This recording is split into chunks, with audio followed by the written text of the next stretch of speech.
Lindsay Clancy has admitted to killing her 3 children. It's being live streamed, and that means that it's being unpicked and poured over by lots of people with valid concerns about women's health and the way that they're treated when they've just had a baby, but then also people who are tipping into the extreme and conspiratorial. What does it mean when social media supercharges the way that we now follow trials like this and the impact that it can have on everyone involved and who are watching? So, okay, I want to start this story by recounting my experience of watching what I genuinely think is probably the strangest, most hallucinatory video I've seen on social media since we started doing this podcast. So, to describe this video, a woman is using Bratz dolls to reenact her interpretation of a triple murder where Lindsay Clancy, a mother, strangled her 3 children and then jumped out of a window to try and end her own life, leaving her paralyzed from the waist down. I've managed to semi-accurately dress Lindsay in a black tank top and jeans, but unfortunately my male Bratz doll didn't come with a weaker jawline, and he doesn't have accurate clothing to what Patrick was wearing other than the first pair of shoes, so excuse me for that. First, let's do a quick tour. This is the doorway, this is the navy shelves, represents the mirror, blood spot A, blood spot B. This person is reenacting this scene with Bratz dolls and makes it seem as though it's unlikely or impossible that the mother, Lindsay Clancy, who is alleged to have killed these children in a bout of postpartum psychosis, is really the person who did it. What is she getting at in this video? What is going on here? I've ended up very much down the rabbit hole of this trial on my social media feeds. The Bratz doll video really caught me off guard as well. And it's part of a whole range of content which is being shared by what we often refer to as sleuths, who are themselves covering, inverted commas, the trial. It's all got really, really toxic. I know that I investigate social media and I look into sleuthing and all this sorts of stuff. So perhaps it shouldn't surprise me that this is the kind of case that would take over my feed. But the numbers are wild. I mean, millions and millions of views, lots of people summing up every single day what's happening in the trial, which is in Massachusetts in the US. So who's Lindsay Clancy and what is going on?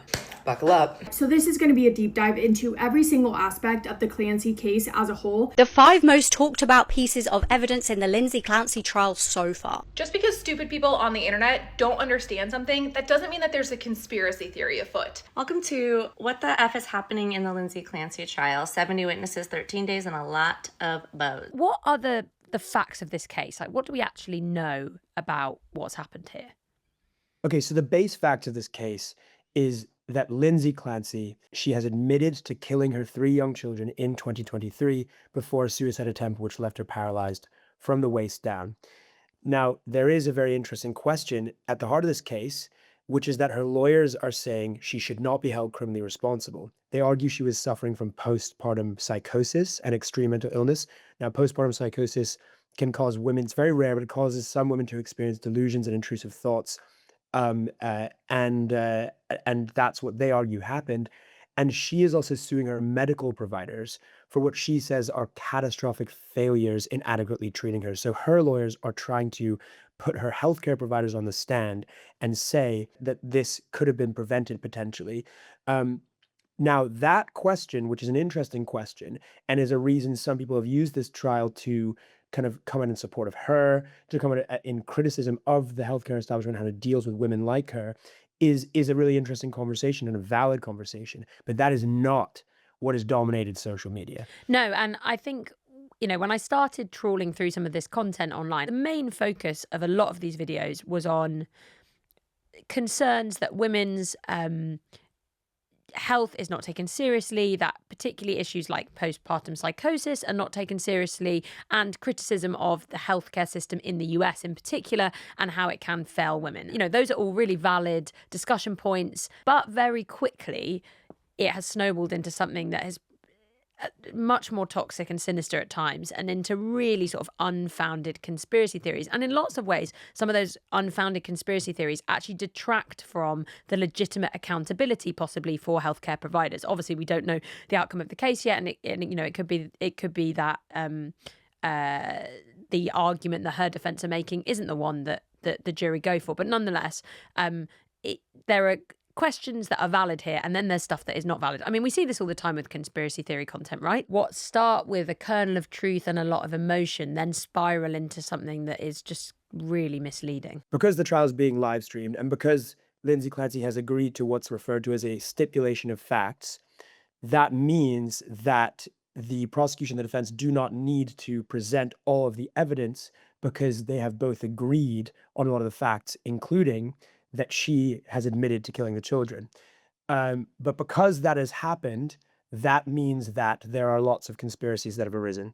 Yeah, so essentially people are able to watch this trial all the time so they can make their own observations and comment. And because of what you described there, Matt, that stipulation of facts, a lot of people, understandably, don't necessarily know that, right? Like, they don't know the basis of the case. And so instead of thinking the case is trying to decide whether postpartum psychosis played a role in what happened, and to decide what Lindsay Clancy is responsible for and how responsible she is for it, people think that they're actually trying to figure out who is responsible for it. And that's not even the question that the trial is asking. And it's that has spawned a load of conspiracy theories about Lindsay Clancy's husband, Patrick Clancy. And he has been the absolute focal point of the majority of the misinformation that's being shared. Now, bear in mind that he has also lost his 3 children who've been killed.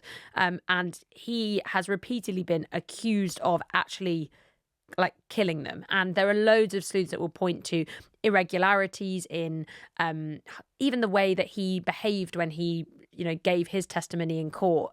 They'll look over his social media posts. They'll make allegations about his personal life. They'll look over the way, facts about what he was up to or what he was doing in his life at the time. But he's not a suspect, right? And a lot of this stuff, people certainly close to him have said could be really defamatory.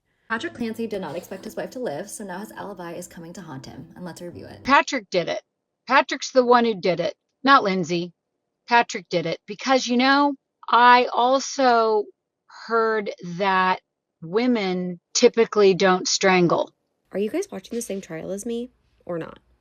What if her lawyer is setting this all up so that there is a trial to prove that she is innocent and Patrick Clancy is the one that did this? Let me tell you hypothetically why I think Patrick may be the one who's guilty for these crimes. And, it's ridiculous we even have to say this because, again, she has admitted to killing, these children, right? But, he has a strong alibi. He's not a suspect. He was filmed in CVS at the time of the triple murder. And, even the GPS data from his car will have been analyzed by law enforcement. So he's not a suspect in that courtroom. He is a suspect only on TikTok. Yeah, and there are other slightly more complex theories, some of which suggest that he somehow coerced Lindsay Clancy into admitting that she's responsible for killing the children, or just trying to suggest that there's some irregularity and that really he's the one entirely at fault. And it's interesting because I messaged quite a few different TikTokers who've been sharing content about this, including some who have posted about Patrick Clancy, and several got back to me. One who got back to me, called Jennifer, explained actually, so she doesn't believe these theories about Patrick Clancy, but her mum does. And she explained why she actually ultimately thinks the conspiracy theories could be productive or constructive because they mean that there is better scrutiny of everyone involved. Through conversations mainly with my mom about why she believes this, her main thought and feeling is that Patrick should have been investigated and or charged. And I think if all of this finger pointing leads at least to better investigation, I think that's worth it because the prosecution here should have never pressed charges. The prosecutors have a lot of discretion on how these investigations are run and charged. And what they're doing is failing women left and right. And what this trial is showing is that they didn't investigate Patrick like they should have. And I do firmly believe if Patrick was a woman, he would have been charged with something. So I think giving that theory the credit it deserves is something that I've come full circle on. And I think actually hearing what she has to say made me think that a lot of what's being directed at Patrick Clancy, whether it's misleading or false allegations, whether it's abuse, hatred, whatever it is, it feels like he's become symbolic of something. And a lot of women feel like he represents when men have let down or failed their wives, but to go as far as suggesting he's killed his children when there's just absolutely no evidence to support that, and all the evidence is to the contrary, like, that's a really extreme reaction. But I think that's where the emotion in a lot of this content comes into play, right? Yeah, and I think, there's a lot for us to say, and we will say, about why this kind of uh, content accusing Patrick Clancy is so popular on TikTok, why it feeds into a certain true crime narrative, why it feeds into what the algorithms promote. But you're right, it seems to be a large emotional outpouring from a lot of women, especially around this trial, who see who see in this trial um, a lot of the valid realities of motherhood expressed. For example, mothers who work full time in the US do 1.6 times as many childcare duties and household labor as full time working fathers. There's been studies that the anxiety levels in some new mothers were equivalent to that of combat soldiers, and there's a perception, a very valid perception, that a lot of men aren't aware of, or do not help enough, or leave new mothers behind. And that has made a lot of women come out in support of her. But what's kind of bizarre and clearly unfair is to make Patrick Clancy the kind of the punching bag for those frustrations, someone who's lost 3 children. And it's not just social media. I mean, you've seen, even Wired, they did an article called "The Patrick Clancy Conspiracy Theories Are Rooted in the Harsh Realities of Motherhood." And it even says there's no real reason to believe Patrick is guilty of killing his kids, but there is reason to believe he is guilty of failing his wife on some level, as many, many other husbands have. I found that pretty surprising for that take to be published in Wired. I mean, this is someone who's lost 3 children. The evidence seems to be his general demeanor, his attitude, the fact that he took one of his daughters to skiing, while his wife had suicidal ideations. It feels as though the internet has been quite unfair to him. Yeah, and I think this point actually about who is engaging in this social media content is really, really important. And we're going to get into other cases and examples that have sparked a social media frenzy of this scale. And Jennifer, who I chatted to, she's someone who posts about being a mum. She is not someone who traditionally posts true crime content, yet some of her summaries of the case are getting, she said she's had 7 million views on one summary of what's going on, just laying out, her understanding of the case and what's been happening in court. And when I asked about this question of misinformation and conspiracy theories, it was interesting that she felt that the allegations of conspiracy theories were being used to suggest again that women were insane, quote unquote, is the word she used, and that actually this was unfair and invalidating their experience. Women are having a reaction that is being labeled as insane, and I don't think their reaction is insane. What I think the reaction really shows us is that as women, we know that if we're hurt, if something happens to us or our children, most of the time it's the man in the house. And for that reaction to be labeled as crazy, I don't think that tracks at all. What concerns me about the online conspiracy or the finger pointing is the detraction from what I think is really happening here, which is the mental health system is broken here. The court system is broken here, that I think we have a real opportunity to really point that out, is being sidetracked by this conspiracy theory. And I think it's a really, really powerful example of where two things become really intertwined or intermeshed. Real valid frustration from women about the healthcare system and about the way that they're treated when they've just had a baby. And then separately, the content that's obviously is misleading or untrue or conspiratorial, but that has almost become linked in with that. And it's why I kind of described Patrick Clancy earlier as like a symbol. When people are saying he killed the kids, it's almost their way of saying he let this happen. How could he let this happen? Which is two totally different things, right? And also, I mean, also both allegations could be unfair. But I think what's hard is when content is particularly emotional and it tips into misinformation. People don't like it being called out. And this is where this kind of sleuthing overlaps with what some people see as activism. So there's, of course, the theory that she is arguing, that her lawyers are arguing, that she was let down by her healthcare providers. There's the theory that he is somehow responsible for their death because he kind of abandoned his wife. And then of course there's the thing that I think is getting a lot of traction on TikTok that is obviously the most irresponsible of the three, which is the notion, as potentially argued through Bratz dolls in that reenactment, that it wasn't her who did it and that it actually could have been him. There were these really viral moments as well of women wearing pink, lined up along the road where Lindsay Clancy was being brought to the courthouse, and there were also people analysing even the outfits that people working in the court had chosen to wear, like suggesting, oh look, this person looks like they've worn pink. Are they in support of Lindsay Clancy? Oh look, they've passed us some tissues. Are they in support of Lindsay Clancy? All this kinds of stuff. When I saw those women wearing pink, like there was something quite moving about it, which was there were people who feel like this is a moment for them to voice their concerns about where women have been let down or not listened to.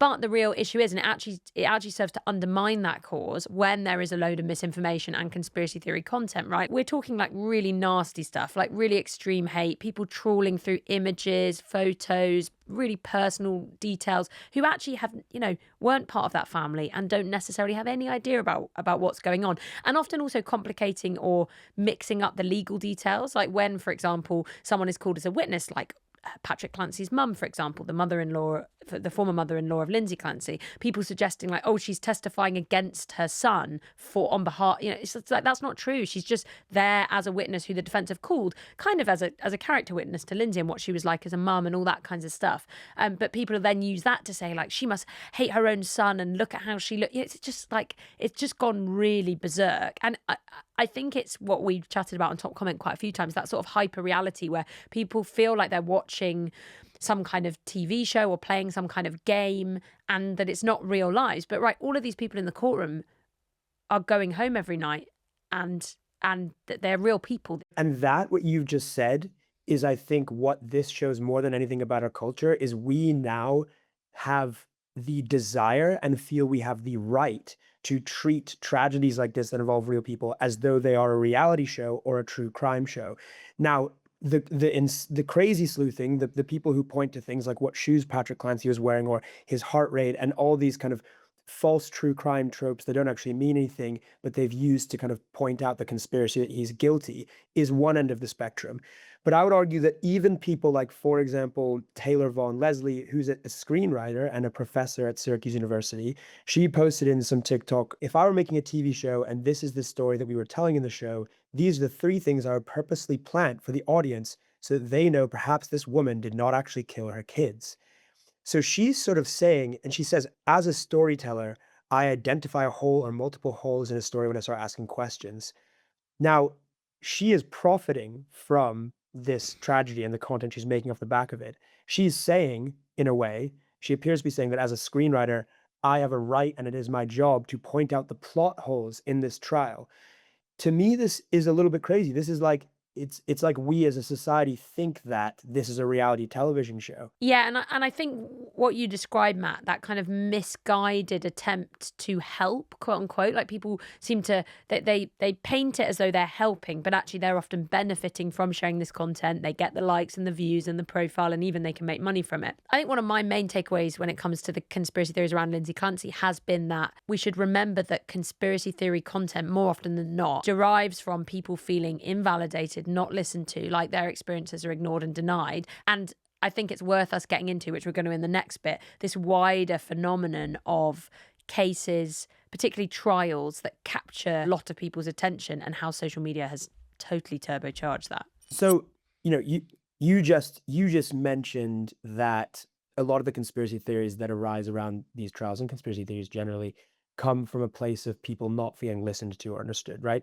So is there like an emotional upwelling of feeling misunderstood that can be ascribed to gender or race around trials like this? For example, women who feel left behind by the healthcare system or left behind by their husbands. In this case, in the OJ trial, one of the original trials that people pulled apart, followed on television, etc., race played a part in that. Is this another black man being framed? Yeah, and you know, when we think of the trial, the O.J. Simpson trial, which happened in 1995, I mean that predates social media in the way that we know it, and it was such a big deal. Like people were obsessed with it. He was accused of killing his ex-girlfriend and friend, and there was that whole infamous moment of, you know, if it doesn't fit, you must acquit, with the glove demonstration showing that you know he couldn't have done it because this glove didn't fit his hand. But I guess the difference, Matt, was that when that happened, you know, you couldn't live stream it. Like you could watch it on the telly, right? Or you could follow it, but you couldn't comment. You couldn't be commenting and then making your own content and saying, here's what I think happened. Yeah. And this is where you get from the OJ type trials or the Ted Bundy type trials, which had huge national attention, to trials like this, the Johnny Depp versus Amber Heard trial, the Karen Reed trial. How did social media change the game with these? Is it rewarding these crazier and crazier takes on these trials? Well, I think the live streaming thing is a big deal because the ability to be able to like watch a trial, right, to analyze people's reactions to, it's fascinating. I can completely understand why people do it. I mean, I found it quite fascinating watching clips of the trial, and you can see how people think, oh, great, I'll kind of gather my own clues from this. I'll make up my own mind about what I think's gone on here. The problem is that a lot of that making up your own mind is based on, as you described it, Matt, the emotion. And we bang on about it on Top Comment all the time. But the way the algorithms work, and particularly how on social media, those algorithmic systems sort us out into teams. Amber Heard and Johnny Depp, I think, was a really clear example of this. That happened in 2022. It was called at the time the sort of first TikTok trial, and people chose their team. I've got the tea. It's time to kiki about days 1 and 2 of the Johnny Depp Amber Heard trial. Is Amber Heard lying on the stand about how big of a Johnny Depp fan she was before she met him? I know I'm going to get a lot of hate for this, but after watching the trial, I've been following it this whole time. These are the reasons why I think Amber Heard is actually innocent. I've been a professional actor since I was 7 years old. And today, watching Amber's testimony from an actor's perspective, I noticed some very interesting things. The only argument that the Amber Heard truthers, as I like to call them, because to me they are very similar to moon truthers, in that they refuse to accept reality no matter how much evidence and truth you show them, and no matter what actually makes sense. Psychopath behavior. Like, in what world are you like, this is going to get back at my ex? A lot of people are coming to the realization that Amber was the victim in this situation, and it is not ambiguous. It was like, are you team Amber or team Johnny? And it's like, is my team going to win? And you ferociously attacked the other side. And it meant that there was there was loads of really extreme online abuse, particularly directed at Amber Heard. And then people kind of opt for the winning team when they feel like the swell of online conversation is in the direction. So in that trial, it was definitely in favor of Johnny Depp. I mean, we've seen with Lindsay Clancy, it's clearly, you know, people being very supportive of her overwhelmingly. Anyone who's saying, oh, I don't think this is very fair on Patrick Clancy isn't getting nearly as much traction or attention. Two things appear to be true. One, a mistrust in institutions propels any conspiracy on any of these kinds of trials. In a case like this, there's mistrust of institutions for valid reasons.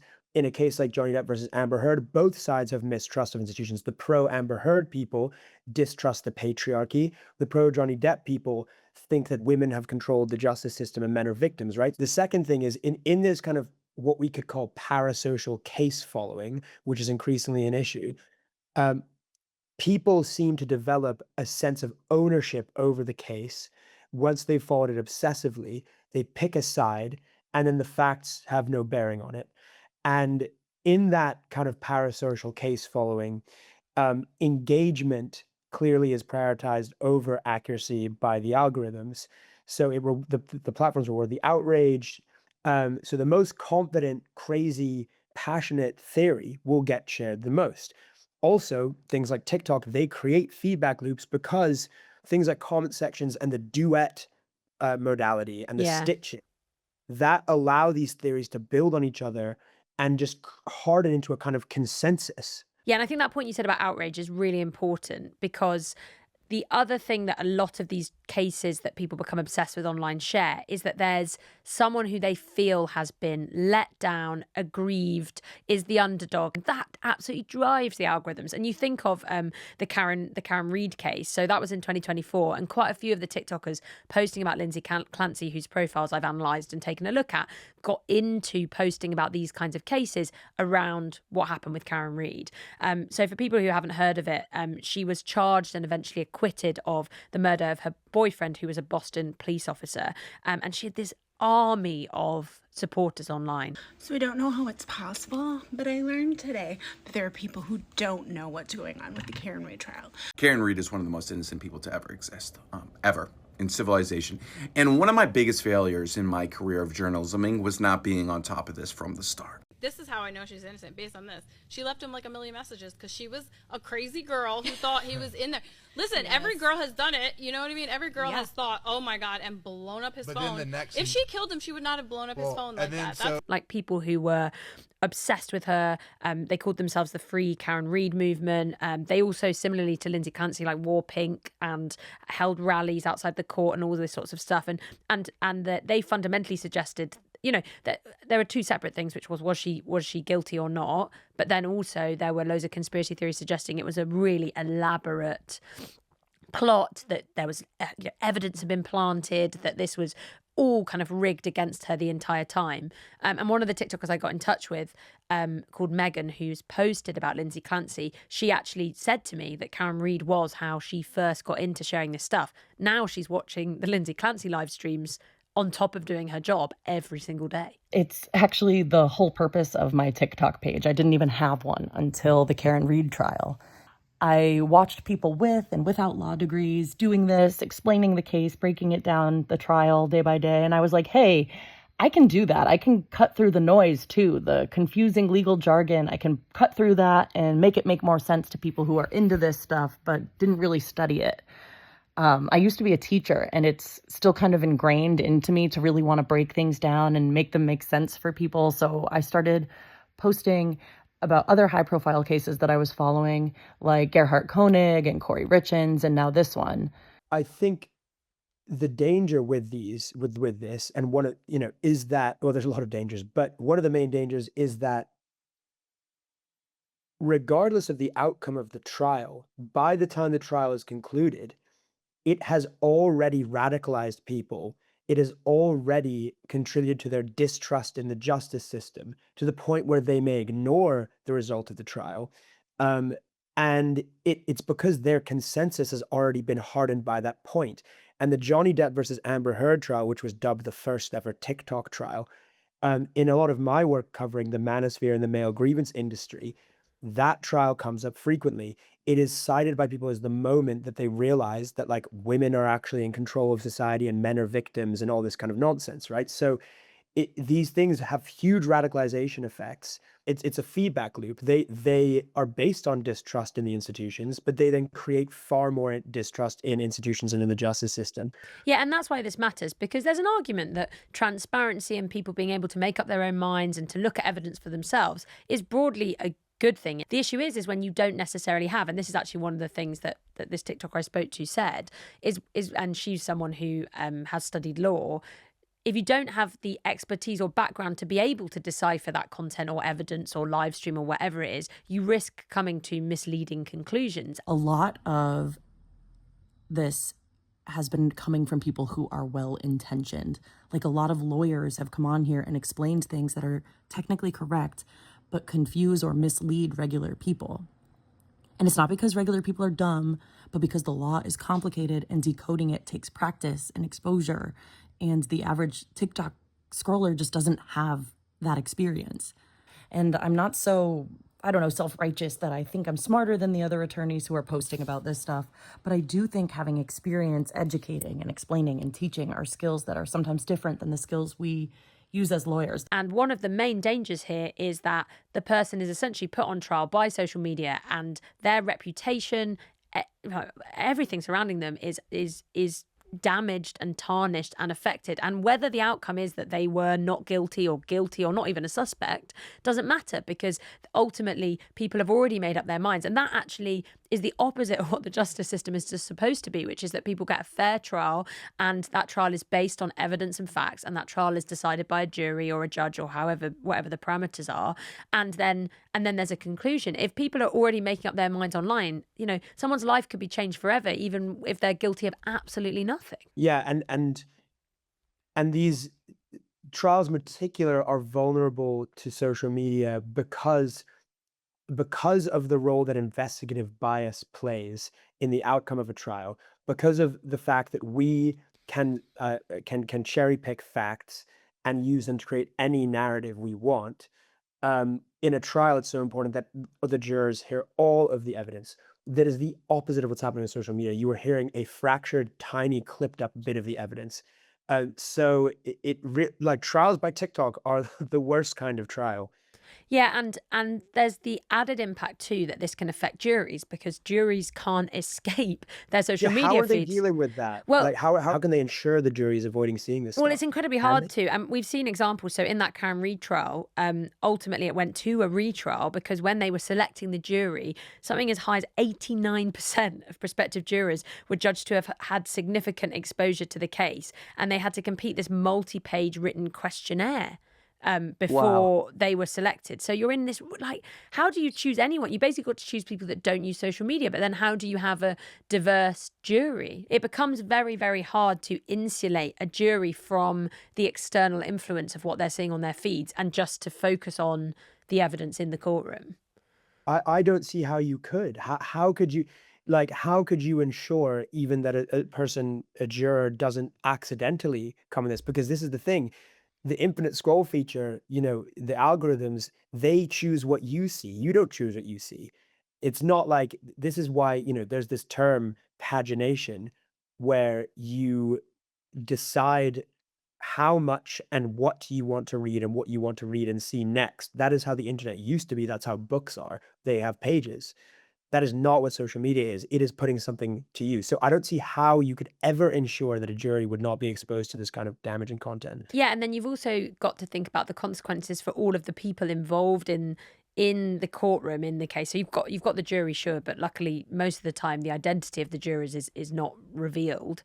But then you've got the people in the court who are known, not just those involved with the case, but also all of the lawyers and other people who can be targeted, both with hate and abuse, and then also sort of with kind of fan mail fandom. So this guy Reddington, the lawyer in the Lindsay Clancy case, he's become this kind of cult hero. Reddington just chewed that motherfucker up and spit him back out. Unbelievable. You know that the second that I found out that Shreddington was an Aquarius, I knew it was game over for these bitches in this trial. Because Kevin Reddington is a straight fucking baller, I bought the fucking t-shirt. Look at this. Big Papa Shreddington accidentally opened up Pandora's box, and we are now staring into the abyss of a big crisis of the mental health care system in the United States. There are so many TikToks that I didn't think my feminist icon of 2026 would be an old white guy who's a lawyer. And people are calling him Shreddington. And, lots of it is because I think people feel very validated by the way he's making her case, and so which is obviously his job, so they're like, oh great, this person understands and cares about what her perspective here, and that has meant that people are very supportive of him. But a lot of it is acting like, again, he's a TV character, and you're like, this is a real guy. This is and I mean, in his case, lots of it's been really positive, and I imagine also kind of positive for, I don't know, it's interesting, how much does the chatter on social media and or the conspiracy theory content benefit his case, right? If the swell of public opinion is in the favor of one side or the other, ultimately it probably does affect the jury, and it probably could affect the outcome. And you wonder whether you'll get to the point where lawyers, and we actually, I think, there were allegations made about this during the Johnny Depp and Amber Heard trial, that lawyers kind of play to that, right? I mean, there's no suggestion that that's what Kevin Reddington, the lawyer here, is doing, but that lawyers learn that actually if you're being live streamed and the trial has got loads of attention, then it benefits you to kind of play it in a certain way, because you will get the public on side, and maybe that's valuable to you. I think this ties back to something that we see in so many stories on the show, which is the sense in which we live in an age of hyper reality. And the first time we heard that term hyper reality was when we interviewed the guy who created the Iranian Lego propaganda videos during the Iranian war. And it's a term that describes a condition where the simulation or the copy of an event feels more engaging or real to people than the actual event itself. That's how people are seeing this trial. They're seeing this trial as a kind of reality show that's more real. They feel a personal connection to the people inside, and they feel as though their narrative that they're seeing is reality, more real than the facts that we are presented with by the news. That's the kind of ultimate legacy of sleuth disease, right? And it's almost why you call it a disease, because I think it's infected the way that we all interact with cases and trials like this to the point where it's become normal. I think quite a few I've been looking at, I think probably do have kind of good intentions, but get a bit carried away and probably end up posting things they regret and are gaming these algorithms, but perhaps ultimately victims of them as well.